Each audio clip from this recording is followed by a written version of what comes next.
All right, this is going to be a draft profile for CJ Stroud, quarterback from Ohio State University. I'll be honest with you, I haven't watched 40 Ohio State football games in the last 3 or 4 years, but I've watched three of them very intently and probably 2 to 3 times each. So before I begin, the evaluation and some of the observations I'm going to make in this video is based pretty much solely on three games: Georgia, Michigan, and Penn State from 2022. To a lesser extent, I have seen some other film. I didn't see anything in those other films that really betrays or goes against some of the observations that I'm going to make here. If you're going to compare him to Bryce Young and Will Levis and to a lesser extent Anthony Richardson, he's the odd man out right now in terms of how much attention he's getting. You hear rumblings about Anthony Richardson being taken earlier than he was projected 2, 3 months ago, or in some cases even 2 weeks ago. Will Levis, same thing.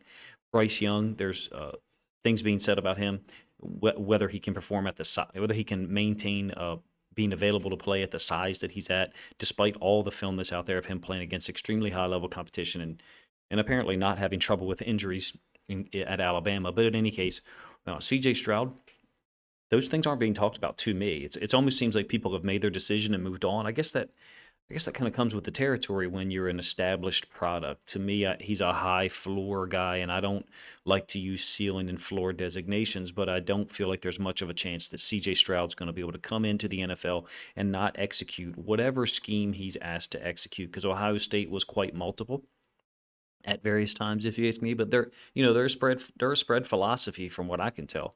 You see a lot of the same concepts that you see across college football in the last 6 or 8 years: RPOs, throws to the boundary. And when I say I watched Georgia, Michigan, and Penn State exclusively, let me explain. I have every play, every offensive snap from those, not just C.J. Stroud's. Like a lot of college film that's obtained, you only are getting the snaps when that player is on the field. So I see how smooth he is at executing handoffs, but still making it look like a play action boot when he's under center, which it's not like they were under center a ton, to be honest with you. Some of the things I really like about him: he makes throws on schedule. What I mean is he makes quick decisions on 3-step concepts. When something is there, he takes it.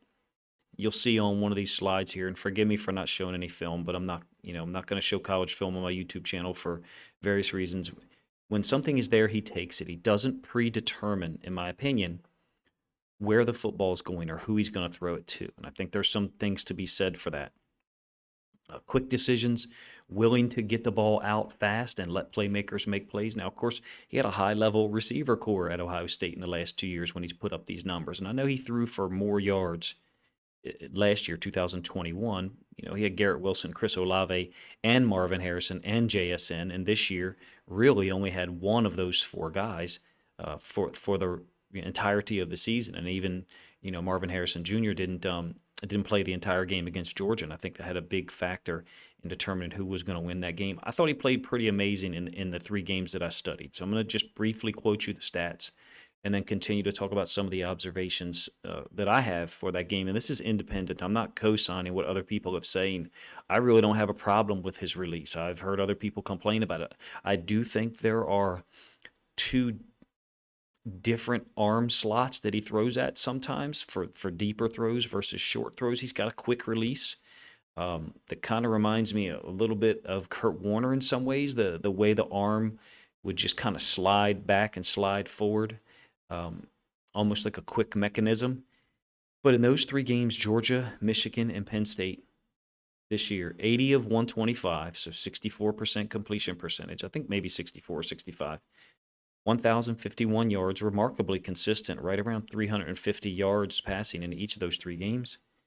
And then 7 touchdowns and the 2 interceptions that I think came in the Michigan game. Look at which, they lost, obviously. I don't think he predetermines where he goes with the football. He did have down games statistically against Maryland and Rutgers, which I did not chart those. I did not use those for the evaluation here, but I did glance at them on one screen while I was kind of typing up some of the text for this.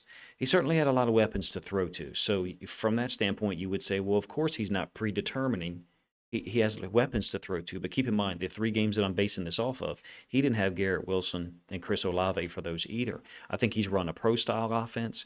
I think he's more athletic than people give him credit for.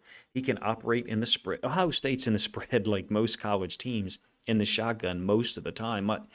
My guess in terms of them being in the quote spread, meaning they're in the shotgun and they're in spread formations where people are spread horizontally by alignment, I mean receivers and tight ends, I would estimate they're in spread formations 70% of the time.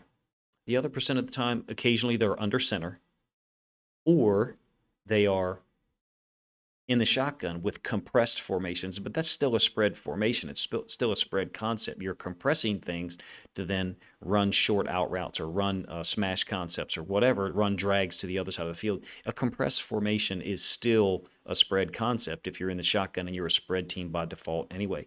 He can operate under center in the typical shotgun. Haven't seen a whole lot of pistol. He looks good in all of his pass drops to me, but I'll be up front. I'm I'm not watching and evaluating like, oh, are his shoulders parallel?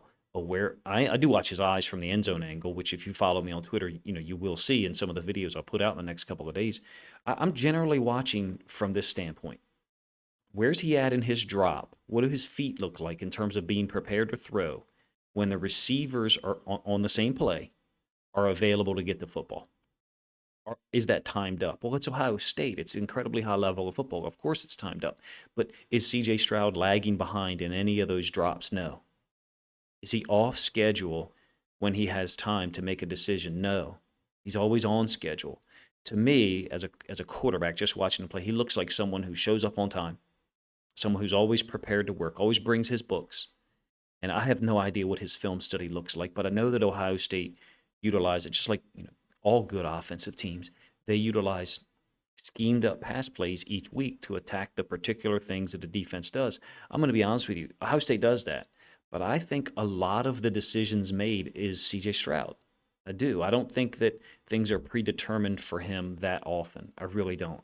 I think he is making the read post snap, and that's different than a lot of college quarterbacks. I'm not trying to draw a distinction, but I'm going to be honest with you. I suspect that a lot of Georgia's pass plays with the last couple of years with Todd Monken as the offensive coordinator, you've had a higher percent of predetermined reads for the quarterback, meaning the quarterback knows, okay, I'm going here with the football, and if not, here's my outlet or I take off running. I feel like there's a more pro style, versatile passing attack with a lot of depth and a lot of width at Ohio State, what C.J. Stroud has run in the past couple of years than I saw at Georgia. Doesn't mean I don't think Georgia has an effective passing offense. I'm just saying I think a lot of it is predetermined compared to what I see at Ohio State. But again, I haven't watched 40 Ohio State games in the past couple of years, but I will tell you about his eyes. When I watch the end zone angle, things are timed up. He reads something, he moves on to the next read, he throws it there, or he moves on to the next read and throws it there. Again, I don't think he predetermines. I think he's trained. I think he's trained very well, trained at a very high level. I think he's ready for the NFL. Is he ready to come in and throw 32 touchdowns against 7 interceptions? Well, who is as a rookie? I mean, come on. But I will tell you this. He finished fourth and third in Heisman votes in consecutive years. That's pretty amazing, if you ask me. I think that's quite rare. 85 touchdowns, 12 interceptions in the last 2 years, I think, after a redshirt season or a redshirt freshman season. Very well trained, 3-step, 5-step, 7-step drop, looks good. Play action, I think looks good, presents the ball well, shows the football to the defense, and then pulls it back at the right time. He has good ball security. I didn't notice fumbling, particularly in like the Georgia game. Look, the Georgia game, there's like 11 jackals out on the football field. On any given play, 2 or 3 of them, or maybe 4, are are attacking CJ Stroud, not at the same time in terms of 4 guys being, clean into the pocket on him, but there's multiple times where he's juking 1 or 2 guys and his eyes are still up downfield. He's still extending the play to make plays for other people. I really like him, in case you can't tell. He's got a great pedigree. I mean, Ohio State, look at the quarterbacks that they've put in the NFL in recent years. Justin Fields, Joe Burrow, of course, shined at LSU, 60 touchdowns at LSU. So he's an LSU player, but he was at Ohio State, I think, for 3 years prior to that. Dwayne Haskins, rest in peace, obviously, was an NFL quality or NFL level quarterback as well coming out of Ohio State. I think that CJ Stroud is an excellent choice at 4. I think he's an excellent choice at 7. I can't remember where Atlanta drafts. I think it's maybe 8 or 9. I wouldn't be surprised if he's drafted at 2 by the Texans. I would not. I understand that the Bears may keep their selection. They may trade out. So someone may trade up to get. I don't think if I'm the Houston Texans, I'm not thinking about trading at all. Like, I'm going to let someone else give up a whole bunch of draft capital to take Bryce Young or to take Will Levis over CJ Stroud. And then I'm just going to take CJ Stroud and be happy as hell. You guys let me know what you think. I mean, maybe you've probably watched more college football games than me from the television angle. I don't think you've seen those 3 games that I'm making my evaluation off of. I don't think you've seen those 3 games from the end zone angle and all 22 angle as many times as I have. It's really all I've been doing for probably about 7 or 8 days. I shouldn't say all I've been doing. It's one of the things that I rotate in and out of working on. I chose those 3 games because it's the most recent evaluation. It's the most recent high level games we have. Let me put it that way. Especially the Georgia game. He played great on the biggest stage that he played. Now, I will say this. There's people who are going to say, he hasn't won big games at Ohio State. Fine. They lost to Michigan this year. Fine. I think last year they lost to Penn State. Maybe it wasn't Penn State. They lost to Georgia in the Final Four game when they clearly had an opportunity to win. They had a big lead. Coming into the fourth quarter, they had a field goal to win it. I really like the player. Here's another reason. He makes and completes throws everywhere. Meaning, okay, middle of the field on slants versus man-to-man or man-free. Check. He's got that. Back shoulder fades, particularly this year to Marvin Harrison on the sideline versus man. Yep, that's there too. 3-step concepts like slant flat, snag flat, whatever. There's a lot of that. And when it is there, the ball's out quick and it's completed. Downfield throws that lead a wide receiver into open space, against man, those are there.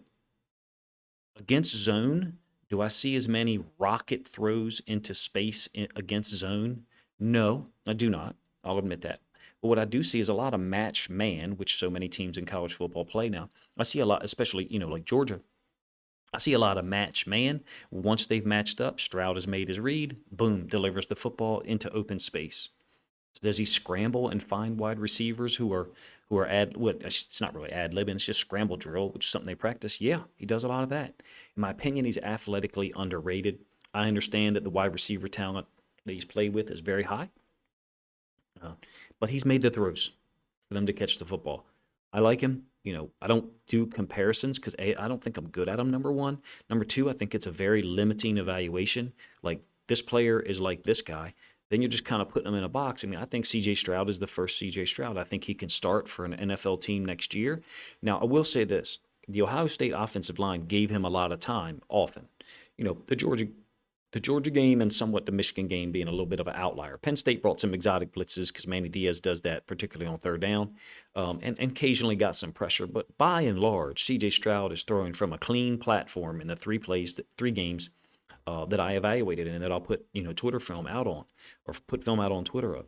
So having said that, in the NFL, I can't say, hey, what's going to happen if he's got a poor offensive line? Well, compare Joe Burrow in 2020 to Joe Burrow the last 2 years. Now, granted, in the playoffs, each of the last 2 years, the offensive line for the Bengals has somewhat, betrayed them, generally because of injuries, particularly in 2022. C.J. Stroud with a poor or inconsistent offensive line, he'll probably struggle. He'll probably, throw some interceptions. I didn't see him make a lot of bad decisions, though, when he had a clean throwing platform. There's a lot involved in the NFL. The blitz packages, quarterbacks assigning protection. I have no idea who did that at Ohio State on the field pre-snap. I suspect that C.J. Stroud was involved in it. Ohio State's a professional operation all the way around with all the resources they have, the history, and the high expectation level that their fan base has. Me as a person on the outside, watching them play Georgia in the Final Four, I thought they looked like the better team.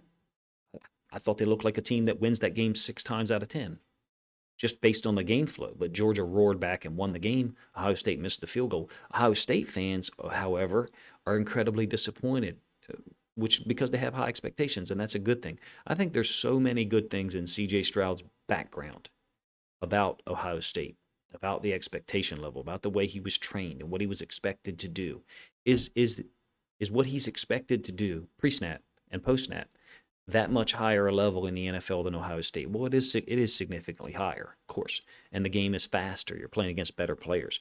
It doesn't look like to me C.J. Stroud is a guy who just got great numbers because he's playing with great players, JSN, Garrett Wilson, Chris Olave, Marvin Harrison Jr., and others, and he played at a great university. He doesn't look like a facilitator to me who just was the beneficiary of being around a bunch of great guys.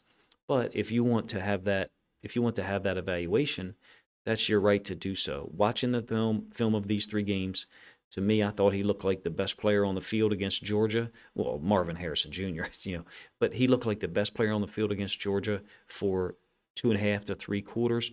And I didn't think that all of it was schemed up stuff. I saw him make throws from one hash to the other side of the field. The hashes in college football is a little wider, so it's a little bit longer throw than it is in the NFL.